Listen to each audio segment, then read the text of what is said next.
기원전 479년 그리스 중부의 평원 위에서 벌어진 일은 전투가 아니었습니다. 그것은 학살이었고 복수였고 인간이 신을 버린 순간이었습니다. 1만 명의 스파르타인들이 30만 페르시아 대군을 상대로 무엇을 했는지, 그리고 왜 그들이 그토록 잔혹해질 수밖에 없었는지, 오늘 우리는 그 피로 물든 진실 속으로 걸어 들어갑니다. 살라미스 해전이 끝난 뒤 그리스는 승리의 환희에 취해 있어야 했습니다. 하지만 현실은 정반대였습니다. 아테네의 거리에는 기쁨 대신 공포가, 축제 대신 히스테리가 흘렀습니다. 왜냐하면 그들은 알고 있었습니다. 페르시아는 아직 떠나지 않았다는 것을. 그세르크세스는 바다에서 패배했지만 육지에는 여전히 그의 군대가 남아 있었습니다. 그리고 그 군대를 이끄는 자는 왕보다 더 무서운 남자, 마르도니오스였습니다. 아테네 민회에서 한 남자가 목숨을 잃었습니다. 그의 이름은 리키다스. 그는 페르시아와의 협상을 제안했습니다. 단 한마디, 우리는 대화할 수 있습니다. 라고 말했을 뿐이었습니다. 그 순간 광장은 폭발했습니다. 사람들은 그를 둘러싸고 돌을 던지기 시작했습니다. 하나, 둘, 100개의 돌. 그는 비명조차 지를 수 없었습니다. 피가 바닥에 퍼지고 뼈가 부서지는 소리가 들렸습니다. 그리고 그것으로 끝이 아니었습니다. 그의 아내와 아이들까지 찾아가 같은 방식으로 죽였습니다. 집단 광기였습니다. 공포가 만들어낸 살인이었습니다. 이것이 전쟁이 인간에게 하는 일입니다. 전쟁은 단순히 병사들을 죽이는데 그치지 않습니다. 그것은 사회 전체를 병들게 하고 이성을 마비시키고 인간성을 파괴합니다. 아테네 시민들은 평범한 사람들이었습니다. 농부, 상인, 도공, 선원. 그러나 그들은 두려움 때문에, 분노 때문에, 그리고 무엇보다 트라우마 때문에 살인자가 되었습니다. 그들은 페르시아가 다시 올 것을 알았습니다. 그들은 자신들의 도시가 또다시 불타는 것을 보고 싶지 않았습니다. 그래서 그들은 절대 대화하지 않는다는 선을 그었습니다. 돌로. 외교는 끝났다. 이것이 그리스 전역에 퍼진 합의였습니다. 페르시아와의 협상은 배신이며 배신자는 죽어 마땅하다. 이 사회적 합의는 단순한 정치적 선택이 아니었습니다. 그것은 생존 본능이었습니다. 페르시아 제국은 협상의 여지를 주지 않았습니다. 항복하거나 죽거나. 그래서 그리스인들은 세 번째 선택을 만들었습니다. 싸우고 죽이거나. 스파르타와 아테네, 이 두 도시는 평소에는 서로를 경멸했습니다. 스파르타는 아테네를 약하고 시끄러운 민주주의자들로 봤고, 아테네는 스파르타를 야만적이고 후진적인 군국주의자들로 봤습니다. 하지만 페르시아 앞에서 그들은 하나가 될 수밖에 없었습니다. 왜냐하면 물러서는 순간 모든 것이 끝나기 때문입니다. 스파르타가 펠로폰네소스 반도에만 머문다면 아테네는 홀로 무너질 것입니다. 아테네가 무너지면 다음은 코린토스, 그 다음은 테베, 그 다음은 스파르타 자신입니다. 이것은 도미노였습니다. 첫 번째 패가 넘어지는 것을 허용할 수 없었습니다. 복수의 감정은 정치적 계산을 압도했습니다. 그리스인들은 이성적인 판단을 내릴 수 없었습니다. 그들은 분노했습니다. 페르시아가 그들의 신전을 불태웠고 그들의 가족을 죽였고 그들의 땅을 유린했습니다. 이제 그들은 갚아줄 차례였습니다. 전략이나 외교가 아니라 순수한 복수, 플라타이아의 전투는 그 복수의 절정이었습니다.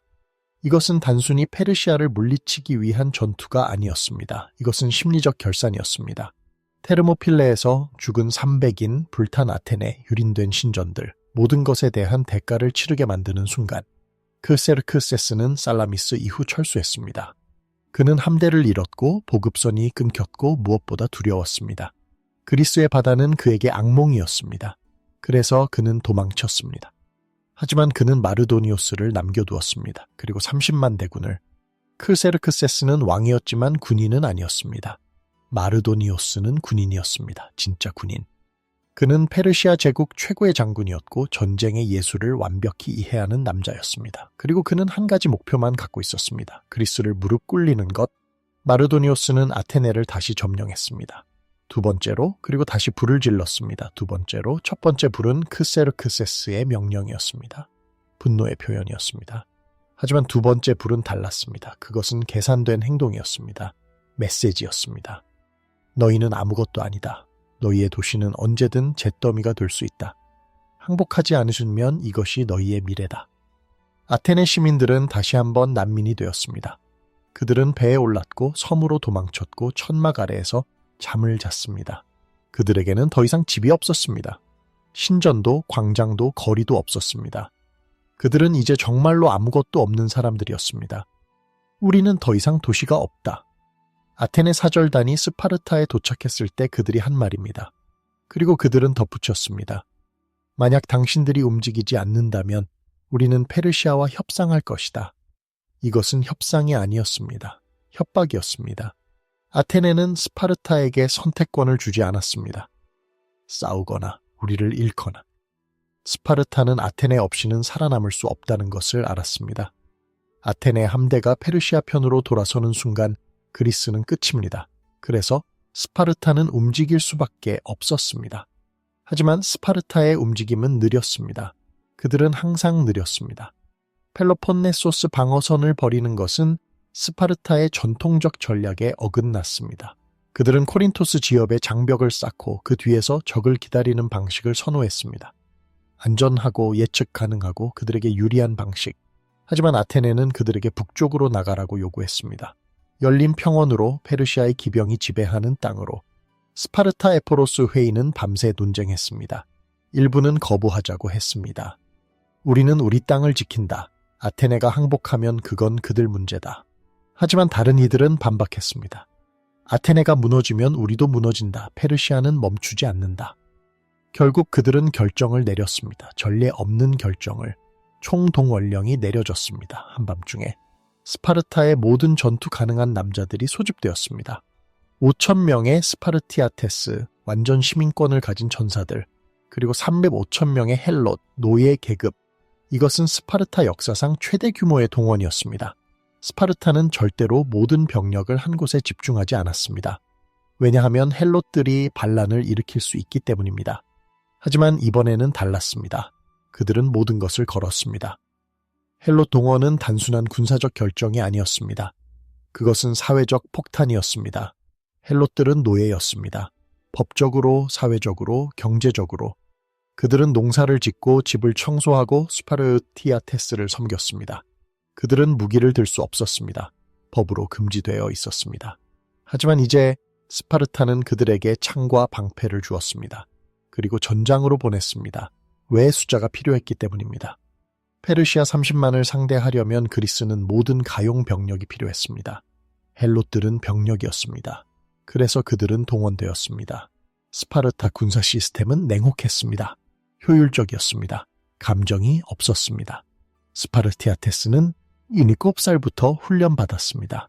고통, 굶주림, 추위를 견디는 법, 죽이는 법, 그리고 죽는 법. 그들은 기계처럼 싸웠습니다. 헬롯들은 그 기계의 부품이었습니다. 그들은 짐을 나르고 부상자를 옮기고 적의 화살을 막는 방패 역할을 했습니다. 그들은 소모품이었습니다. 하지만 그들도 싸웠습니다. 왜냐하면 그들에게는 선택권이 없었기 때문입니다. 도망치면 죽고 싸우면 살 수도 있습니다. 그래서 그들은 싸웠습니다. 그들은 군대가 아니라 재앙처럼 움직였다. 한 그리스 역사가가 스파르타 행군을 묘사한 말입니다. 4만 명의 남자들이 펠로폰네소스를 떠나 북쪽으로 향했습니다. 그들은 빠르게 움직이지 않았습니다. 하지만 멈추지도 않았습니다. 행군은 며칠 동안 계속되었습니다. 먼지가 하늘을 덮었고 발소리가 땅을 흔들었습니다. 마을 사람들은 그들을 보고 두려워했습니다. 아군임에도 불구하고. 왜냐하면 스파르타인들은 공포 그 자체였기 때문입니다. 붉은 망토, 검은 갑옷, 표정 없는 얼굴. 그들은 말이 없었습니다. 노래도 부르지 않았고 농담도 하지 않았습니다. 그들은 그저 걸었습니다. 목적지를 향해. 그리스 연합군이 형성되었습니다. 스파르타, 아테네, 코린토스, 메가라, 테게아, 그리고 다른 작은 도시 국가들 총 11만 명. 하지만 이 군대는 통일된 조직이 아니었습니다. 각 도시는 자신의 장군을 데려왔고 자신의 명령 체계를 유지했고 자신의 이익을 챙겼습니다. 스파르타가 총사령관이었지만 다른 도시들은 그들을 신뢰하지 않았습니다. 특히 아테네는 스파르타가 펠로폰네소스를 버리고 나온 것 자체를 기적으로 생각했습니다. 하지만 그들은 또한 의심했습니다. 스파르타는 정말 우리를 위해 싸울 것인가 아니면 적당한 순간에 후퇴할 것인가. 이 불신은 전투 내내 그리스군을 괴롭혔습니다. 이제 무대는 마르도니오스에게로 넘어갑니다. 그리고 이 남자를 이해해야 합니다. 왜냐하면 그는 크세르크세스와 완전히 달랐기 때문입니다. 크세르크세스는 왕이었습니다. 화려하고 거만하고 물량에 의존했습니다. 그는 적을 숫자로 압도하려 했습니다. 내가 더 많은 병사를 가지고 있으니 나는 이긴다. 하지만 마르도니오스는 그렇게 생각하지 않았습니다. 그는 물량전이 그리스에서 통하지 않는다는 것을 알았습니다. 살라미스가 증명했습니다. 테르모필레도 증명했습니다. 숫자는 중요하지 않습니다. 전략이 중요합니다. 마르도니오스는 30만 대군을 이끌었지만 그중 진짜 전투원은 훨씬 적었습니다. 그는 정예만 남겼습니다. 불사대 1만 명, 페르시아 제국 최고의 전사들. 그들은 왕의 근위대였고 전장에서 결코 무너지지 않는 것으로 유명했습니다. 그리고 기병, 수천 명의 기병. 페르시아의 가장 큰 강점은 기병이었습니다. 그리스에는 기병이 거의 없었습니다. 그리스 전술은 중장보병 밀집 대형 팔랑크스에 의존했습니다. 느리고 무겁고 직선으로만 움직입니다. 하지만 페르시아 기병은 빠르고 유연하고 어디든 갈 수 있었습니다. 군기병은 더욱 치명적이었습니다. 그들은 말을 타고 화살을 쏘았습니다. 멀리서 안전하게. 그리스 중장보병은 그들을 잡을 수 없었습니다. 마르도니오스는 그리스식 전면전의 약점을 꿰뚫고 있었습니다. 그리스인들은 정면 충돌을 원합니다. 방패와 방패가 부딪히고 창과 창이 맞서는 싸움, 밀고 당기는 싸움. 하지만 페르시아는 그런 싸움을 할 필요가 없었습니다. 그들은 멀리서 화살을 쏘고 기병으로 측면을 공격하고 보급로를 차단하고 적이 지치기를 기다렸습니다. 그리스인들이 돌격해오면 물러납니다. 그들이 멈추면 다시 화살을 쏩니다. 이것은 체스였습니다. 그리고 마르도니오스는 그랜드마스 데어였습니다. 그는 아테네를 다시 불태운 이유도 있었습니다. 첫째, 심리전. 아테네인들에게 너희는 무력하다는 메시지를 보내는 것. 둘째, 전략적 거점 확보. 아테네는 중부 그리스의 중심이었습니다. 그곳을 장악하면 보급과 이동이 쉬워집니다. 셋째, 그리스 동맹을 분열시키기. 아테네가 고통받는 모습을 보여주면 다른 도시들은 두려워할 것입니다. 우리도 저렇게 될 수 있다. 그리고 일부는 페르시아와 협상을 고려할 것입니다. 마르도니오스는 단순히 적을 죽이는 것이 아니라 적의 의지를 꺾으려 했습니다. 플라타이아의 평원은 마르도니오스가 선택한 전장이었습니다. 이것은 우연이 아니었습니다. 이 평원은 완벽했습니다. 넓고 평평하고 기병이 자유롭게 움직일 수 있었습니다. 그리스 중장보병은 평지에서 분리했습니다. 그들은 언덕이나 좁은 길을 선호했습니다. 테르모필레처럼. 하지만 플라타이아이에는 그런 지형이 없었습니다. 마르도니오스는 전장을 체스판으로 만들었습니다. 그리고 그는 모든 말을 자기 편에 두었습니다.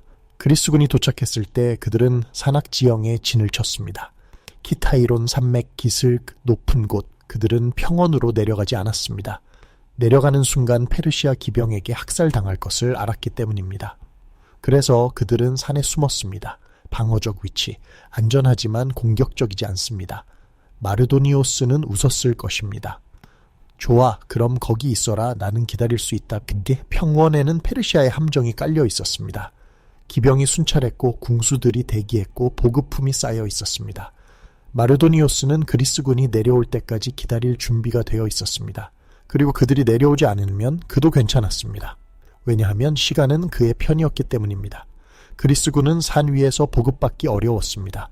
물도 부족했고 음식도 부족했습니다. 반면 페르시아는 평원 전체를 장악하고 있었습니다. 강이 있었고 마을이 있었고 길이 있었습니다. 그들은 여유로웠습니다. 양측의 심리전이 시작되었습니다.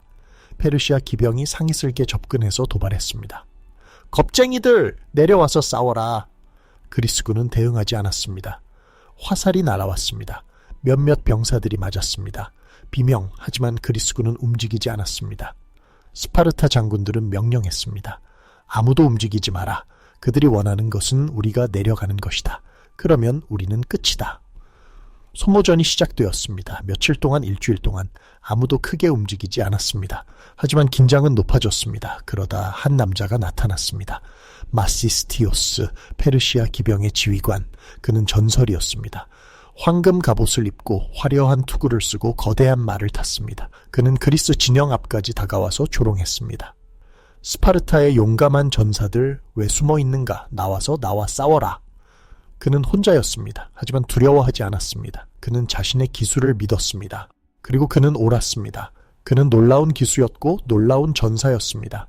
하지만 그리스군은 그를 죽였습니다. 아테네 궁수들이 그의 말을 쏘았습니다. 말이 쓰러졌고 마시스티오스가 땅에 떨어졌습니다. 그리스 중장 보병들이 달려들었습니다. 마시스티오스는 싸웠습니다. 갑옷이 창을 막았습니다. 하지만 한 병사가 그의 눈을 찔렀습니다. 비명피 그리고 죽음. 페르시아 최고의 기병 지휘관이 그리스 보병들에게 짓밟혀 죽었습니다. 그리스 진영은 폭발했습니다. 환호, 노래, 춤. 그들은 마시스티오스의 시체를 전시했습니다. 병사들이 줄을 서서 그것을 보러 왔습니다. 우리가 이겼다. 우리가 페르시아의 영웅을 죽였다. 사기가 치솟았습니다. 처음으로 그들은 이길 수 있다고 느꼈습니다. 하지만 지휘관들은 알고 있었습니다. 이것은 작은 승리에 불과하다고, 진짜 전투는 아직 시작되지 않았다고. 페르시아 진영은 애도했습니다. 마시스티오스는 단순한 지휘관이 아니었습니다. 그는 상징이었습니다. 용기, 기술, 자부심의 상징. 그가 죽었다는 것은 충격이었습니다. 마르도니오스는 이것을 개인적 모욕으로 받아들였습니다. 그는 복수를 맹세했습니다. 그리고 그는 계획을 세웠습니다. 하지만 시간이 흐르면서 그리스군의 상황은 악화되었습니다. 산 위의 위치는 방어적으로는 좋았지만 보급에는 끔찍했습니다. 물이 부족했습니다. 가장 가까운 샘은 평원 아래에 있었습니다. 병사들은 매일 밤 물을 구하러 내려가야 했습니다. 위험한 임무였습니다. 페르시아 기병이 순찰하고 있었고 어둠 속에서 기습당하는 경우가 많았습니다. 식량도 문제였습니다. 보급선은 길었고 페르시아 기병이 그것을 노렸습니다. 보급대가 공격당했고 마차가 불탔고 병사들은 굶주리기 시작했습니다. 마르도니오스의 전략은 완벽했습니다. 보급로 차단, 그는 그리스군과 직접 싸울 필요가 없었습니다. 그들이 스스로 무너지게 만들면 됐습니다. 굶주림과 갈증은 어떤 무기보다 강력합니다. 그리스군은 매일 약해졌습니다. 병사들은 불평했습니다. 우리는 왜 여기 있는가? 언제 싸울 것인가?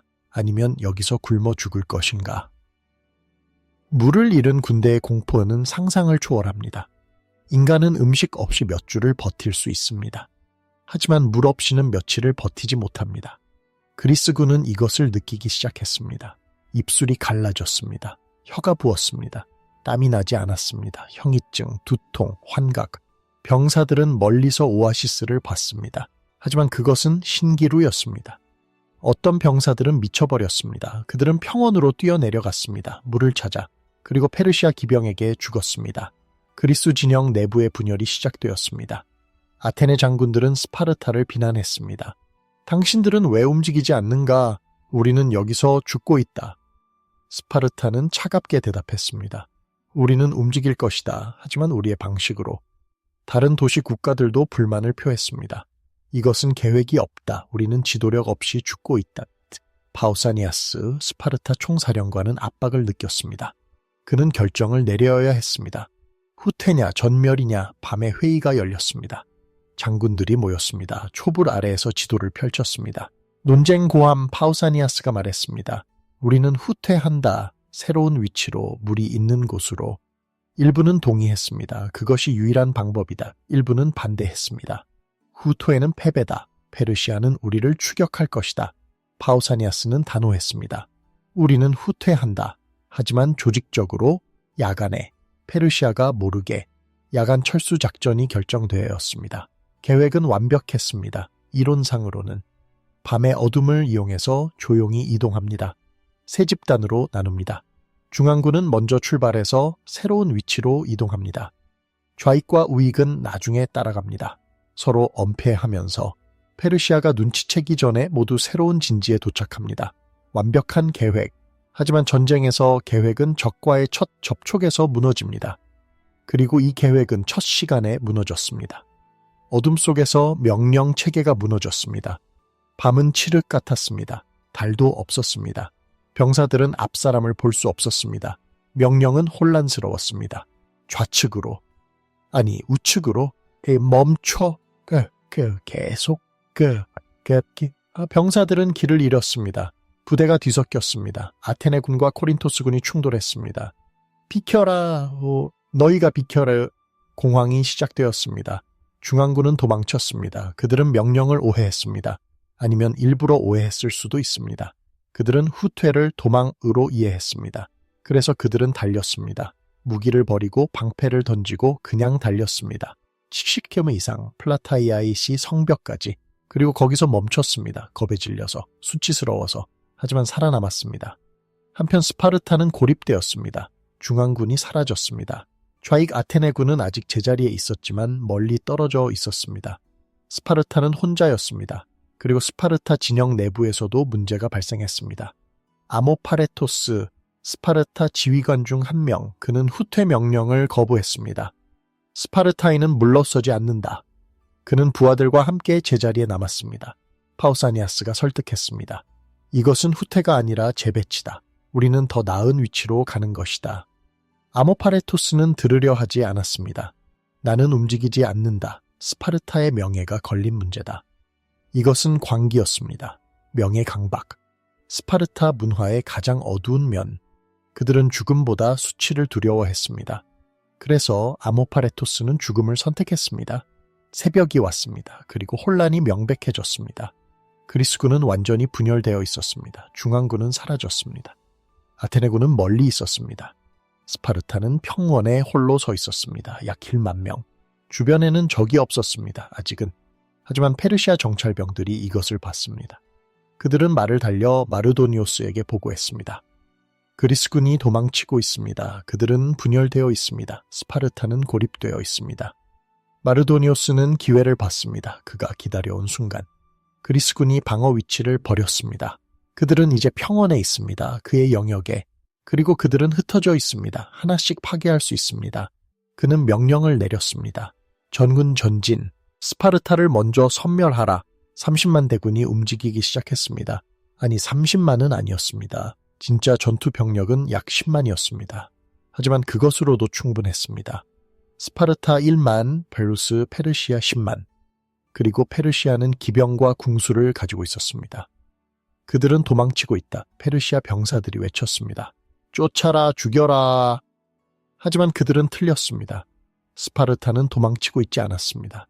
그들은 이동하고 있었습니다. 느리게, 질서 정연하게, 대형을 유지하면서. 하지만 페르시아인들은 그 차이를 몰랐습니다. 그들은 승리를 확신했습니다. 그래서 그들은 돌격했습니다. 스파르타인들이 멈춰섰습니다. 언덕 하나, 작은 언덕, 그들은 그곳에서 진을 쳤습니다. 방패를 세웠습니다. 팔랑크스 대형, 완벽한 대형, 그리고 기다렸습니다. 페르시아 기병이 먼저 도착했습니다. 군기병 그들은 원을 그리며 달렸습니다. 그리고 화살을 쐈습니다. 수천 개의 화살, 하늘을 덮었습니다. 스파르타인들은 방패를 올렸습니다. 화살이 방패에 박혔습니다. 딱딱딱딱 소리만 들렸습니다. 일부 화살은 방패를 뚫고 들어왔습니다. 비명 병사가 쓰러졌습니다. 하지만 대형은 무너지지 않았습니다. 화살비가 계속되었습니다. 10분, 20분, 30분 끝없이. 스파르타인들은 무릎을 꿇어얼었습니다. 방패로 몸을 가렸습니다. 움직이지 않았습니다. 대답하지 않았습니다. 그들은 그저 견뎠습니다. 이것이 스파르타 훈련이었습니다. 고통을 견디는 것, 공포를 억누르는 것, 그리고 명령을 기다리는 것. 하지만 명령은 오지 않았습니다. 왜 파우사니아스는 신탁을 기다리고 있었습니다. 스파르타인들은 종교적이었습니다. 모든 중요한 결정 전에 신에게 물었습니다. 제물을 바쳤습니다. 염소를 죽이고 내장을 확인했습니다. 신의 뜻을 읽었습니다. 신이 허락할 때까지 그들은 움직이지 않았습니다. 파우사니아스는 제물을 바쳤습니다. 한 번. 신탁은 불길했습니다. 다시 여전히 불길. 다시 계속 불길. 그는 계속 시도했습니다. 병사들이 죽어가는 동안. 헬롯들이 죽어가는 동안. 그는 신탁을 기다렸습니다. 헬롯들의 죽음은 침묵했습니다. 역사는 그들을 기록하지 않았습니다. 그들은 숫자였습니다. 이름이 없었습니다. 얼굴이 없었습니다. 하지만 그들도 거기 있었습니다. 화살에 맞았습니다. 피를 흘렸습니다. 죽었습니다. 그들은 스파르티아테스 앞에 섰습니다. 그들의 방패가 되었습니다. 그것이 그들의 역할이었습니다. 죽는 것, 주인을 위해. 칼리아데스라는 이름의 스파르타 전사가 있었습니다. 그는 파우사니아스에게 소리쳤습니다. 신탁은 필요 없습니다. 우리는 지금 싸워야 합니다. 하지만 파우사니아스는 거부했습니다. 신이 허락할 때까지 우리는 기다린다. 칼리아데스는 분노했습니다. 그는 자신의 부대를 이끌고 돌격했습니다. 허락 없이 그는 페르시아군을 향해 달렸습니다. 그의 부하들이 따랐습니다. 그들은 용감했습니다. 광기 어린 용기. 하지만 그것은 자살이었습니다. 페르시아 화살이 그들을 덮었습니다. 칼리아데스는 쓰러졌습니다. 그의 부하들도. 그들은 몇 미터도 가지 못했습니다. 그들의 죽음은 헛되었습니다. 하지만 상징적이었습니다. 스파르타는 기다림으로 죽고 있었습니다. 신들이 침묵할 때 인간은 어떻게 행동하는가? 이것은 철학적 질문입니다. 하지만 플라타이아에서는 현실적 질문이었습니다. 신이 대답하지 않으면 우리는 무엇을 하는가? 파우사니아스는 딜레마에 빠졌습니다. 그는 신앙심이 깊었습니다. 신의 뜻 없이 싸우는 것은 불경이었습니다. 하지만 기다리는 것은 전멸이었습니다. 그는 선택해야 했습니다. 신앙이냐 생존이냐. 그때 한 사제가 외쳤습니다. 신탁이 나왔습니다. 재물의 내장이 마침내 좋은 징조를 보였습니다. 파우사니아스는 안도했습니다. 신이 허락했다. 전진.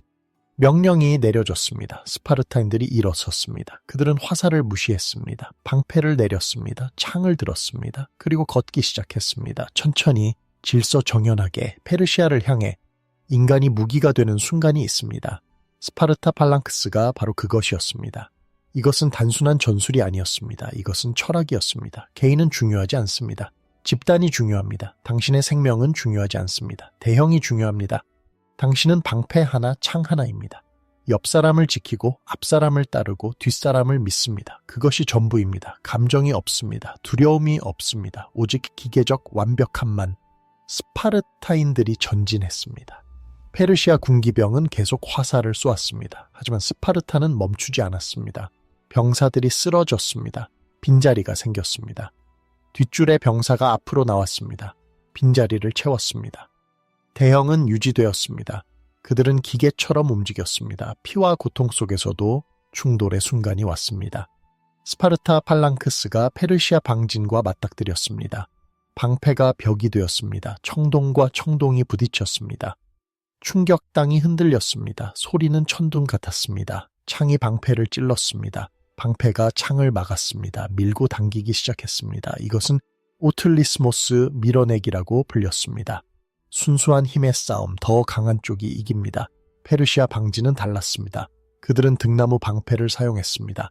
가볍지만 약했습니다. 창도 짧았습니다. 스파르타의 청동 방패와 긴 창에 비해 그들은 불리했습니다. 근접전에서. 하지만 그들은 용감했습니다. 불사대는 물러서지 않았습니다. 그들도 밀었습니다. 그들도 찔렀습니다. 그들도 죽였습니다. 전투는 혼돈이었습니다. 소음, 피, 비명, 금속 소리, 부서지는 소리. 사람들이 쓰러졌습니다. 양쪽에서 발밑에 시체가 쌓였습니다. 병사들은 시체를 밟고 싸웠습니다. 미끄러졌습니다. 피로 넘어졌습니다. 그러면 끝이었습니다. 발에 짓밟혔습니다. 창에 찔렸습니다. 죽었습니다. 페르시아 방진이 흔들리기 시작했습니다. 등나무 방패가 부서졌습니다. 스파르타 창이 뚫고 들어왔습니다. 페르시아 병사가 쓰러졌습니다. 빈자리 스파르타인들이 밀고 들어왔습니다. 한 발, 두 발, 페르시아 방진이 뒤로 밀렸습니다. 그들은 저항했습니다. 하지만 물리적으로 불리했습니다. 갑옷, 방패, 창, 훈련, 모든 것에서. 그리고 가장 중요한 것, 대형 스파르타 팔랑크스는 절대 무너지지 않았습니다. 페르시아 방진은 이미 흔들리고 있었습니다. 근접전에 잔혹한 물리학이 있습니다. 칼이나 창은 깨끗하게 죽이지 않습니다. 사람은 즉시 죽지 않습니다. 찔려도 베어도 그들은 비명을 지릅니다. 고통스러워합니다. 피를 흘립니다. 내장이 쏟아집니다. 뼈가 부러집니다. 얼굴이 지식여집니다. 이것은 영화가 아닙니다. 이것은 공포입니다. 병사들은 이 공포 속에서 싸웠습니다. 그들은 죽이고 죽고 계속 싸웠습니다. 마르도니오스는 전장 뒤에 있었습니다. 하얀 말을 타고 그는 전투를 지켜봤습니다. 그는 자신의 병사들이 밀리는 것을 봤습니다. 그는 분노했습니다. 왜 그들은 물러서는가? 전진하라. 그는 친위대를 이끌고 직접 전장으로 돌진했습니다. 1000명의 최정예 불사대. 그들은 페르시아 방진을 강화했습니다. 전투는 다시 교착되었습니다. 마르도니오스는 최전선에 섰습니다. 그는 직접 싸웠습니다. 창을 휘둘렀습니다. 스파르타 병사를 죽였습니다. 그의 존재만으로 병사들은 용기를 얻었습니다. 장군이 우리와 함께 싸운다. 물러서지 마라. 스파르타 측에서 한 전사가 마르도니오스를 봤습니다. 아리므네스토스, 스파르타의 용사. 그는 마르도니오스를 향해 돌진했습니다. 병사들을 밀치고 창을 피하고 방패로 길을 뚫었습니다. 그는 마르도니오스에게 도달했습니다. 그리고 돌을 던졌습니다. 큰 돌, 마르도니오스의 머리를 맞췄습니다. 투구가 부서졌습니다. 마르도니오스가 말에서 떨어졌습니다. 그는 땅에 쓰러졌습니다. 스파르타인들이 몰려들었습니다. 그들은 그를 찔렀습니다. 다시 또다시. 마르도니오스는 비명도 지르지 못했습니다. 그는 즉시 죽었습니다. 지휘관의 죽음이 전장을 바꿨습니다. 페르시아 병사들은 그것을 봤습니다. 장군이 죽었다. 공황 지휘 체계가 무너졌습니다. 누가 명령을 내리는가? 누구를 따르는가? 혼란 페르시아 방진이 흔들렸습니다. 병사들이 물러서기 시작했습니다. 1명, 2명, 10명. 그러다 전체가 무너졌습니다. 그들은 도망쳤습니다. 전면 붕괴였습니다. 스파르타인들은 추격했습니다. 이제 그들은 기계가 아니었습니다. 그들은 짐승이었습니다. 그들은 도망치는 페르시아인들을 쫓아가서 죽였습니다. 등을 찔렀습니다. 목을 베었습니다. 자비가 없었습니다. 이것은 전투가 아니었습니다. 이것은 학살이었습니다. 페르시아 병사들은 무기를 버렸습니다. 손을 들었습니다. 살려달라. 하지만 스파르타는 듣지 않았습니다. 그들은 테르모필레를 기억했습니다. 불탄 아테네를 기억했습니다. 그들은 복수했습니다. 대학살은 시간으로 재지 않습니다. 거리로 잽니다. 스파르타인들은 수킬로미터를 추격하며 죽였습니다. 페르시아 병사들은 어디로든 도망쳤습니다. 하지만 평원은 열려 있었습니다. 숨을 곳이 없었습니다. 그들은 쓰러졌습니다. 하나씩 땅은 피로 젖었습니다. 시체가 들판을 덮었습니다. 승리라는 이름의 도살이었습니다. 살아남은 페르시아 병사들은 목책 요새로 도망쳤습니다. 마르도니오스가 전투 전에 지어둔 요새, 나무 벽과 탑, 그들은 그 안으로 들어갔습니다. 문을 닫았습니다. 약 4만 명이 안에 갇혔습니다. 그들은 안전하다고 생각했습니다. 스파르타는 공성전을 못한다고 알려져 있었습니다. 그들은 벽을 오르는 법을 모릅니다. 그들은 기다릴 것입니다. 그러면 페르시아는 협상할 수 있습니다. 하지만 그들은 틀렸습니다. 스파르타는 공성전을 못했습니다. 그것은 사실이었습니다. 하지만 아테네는 할 수 있었습니다. 아테네군이 도착했습니다. 그들은 늦었습니다. 주요 전투를 놓쳤습니다. 하지만 그들은 여기서 역할을 했습니다. 아테네인들은 창의적이었습니다. 그들은 사다리를 만들었습니다. 벽을 올랐습니다. 페르시아인들은 저항했습니다. 돌을 던졌습니다. 창을 찔렀습니다. 하지만 아테네인들은 계속 올랐습니다. 한 명이 쓰러지면 다른 사람이 올랐습니다. 마침내 한 아테네 병사가 벽 위에 도달했습니다. 그는 문을 열었습니다. 안쪽에서 문이 열렸습니다. 그리스군이 쏟아져 들어왔습니다. 스파르타, 아테네, 코린토스, 테게아 모두 그들은 요새 안으로 돌진했습니다. 페르시아인들은 무방비 상태였습니다. 좁은 공간, 혼잡, 대형을 이룰 수 없었습니다. 그리스군은 그들을 도살했습니다. 구석구석, 천막안, 탑 위, 어디서든. 페르시아 병사들은 항복하려 했습니다. 하지만 그리스군은 멈추지 않았습니다. 그들은 복수에 미쳐 있었습니다. 모든 페르시아인을 죽이고 싶어 했습니다. 내부 학살은 몇 시간 동안 계속되었습니다. 비명, 피, 연기. 그리스군은 천막에 불을 질렀습니다. 페르시아인들은 불타 죽었습니다. 또는 연기에 질식했습니다. 또는 탈출하다가 창에 찔렸습니다. 어떤 이들은 서로를 짓밟으며 죽었습니다. 공황 속에서, 혼돈 속에서. 그것은 지옥이었습니다. 살아남은 자들은 절망했습니다. 그들은 무릎을 꿇었습니다. 울었습니다. 신에게 빌었습니다. 하지만 신은 대답하지 않았습니다. 그리스군도 자비를 베풀지 않았습니다. 일부만 살아남았습니다. 극소수 3,000명 아니면 그보다 적었을 수도 있습니다. 30만 대군 중에서 나머지는 모두 죽었습니다. 플라타이아의 평원에서, 도망가는 길에서, 목책 요새 안에서 그들의 시체는 땅을 덮었습니다. 까마귀 와개들의 먹이가 되었습니다. 전쟁이 끝난 자리에 침묵이 남았습니다. 그리스 병사들은 전장을 걸었습니다. 시체들 사이를. 그들은 전리품을 찾았습니다. 금, 은, 무기, 갑옷. 하지만 그들은 말이 없었습니다. 승리의 환호가 없었습니다. 왜냐하면 그들도 너무 많이 잃었기 때문입니다. 스파르타는 수백 명을 잃었습니다. 헬로스는 수천 명을 잃었습니다. 아테네도 코린토스도 테게아도 모두가 피를 흘렸습니다. 그날 밤 그리스군은 야영했습니다. 전장 옆에서. 모닥불을 피웠습니다. 하지만 축제는 없었습니다. 병사들은 조용히 앉아 있었습니다. 일부는 울었습니다. 일부는 망연자실했습니다. 그들은 무엇을 했는지 이해하기 시작했습니다. 그들은 학살했습니다. 수만 명을. 그것이 필요했을까? 그것이 옳았을까? 아무도 대답할 수 없었습니다. 그리고 그 침묵 속에서 그들은 알았습니다. 전쟁은 영웅을 만들지 않는다는 것을, 전쟁은 괴물을 만든다는 것을. 플라타이아인은 그리스의 승리였습니다. 역사는 그렇게 기록합니다.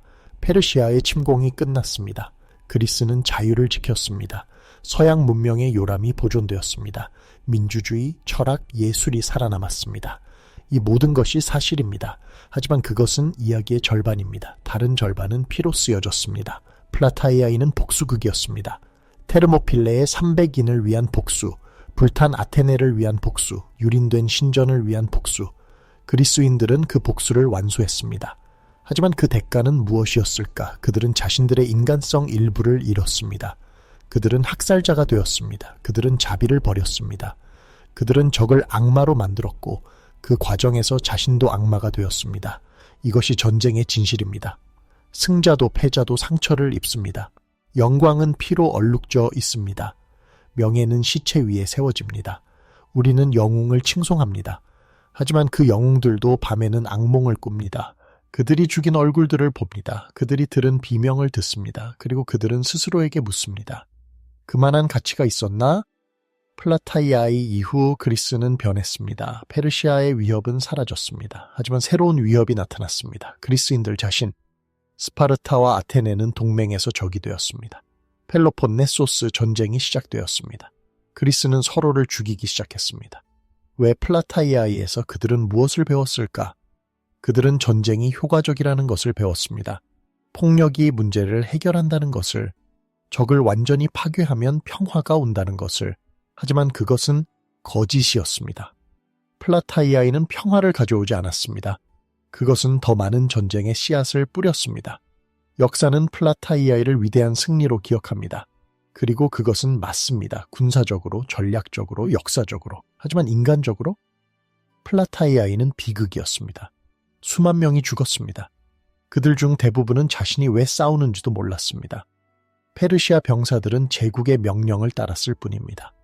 그리스 병사들은 자신의 도시를 지켰을 뿐입니다.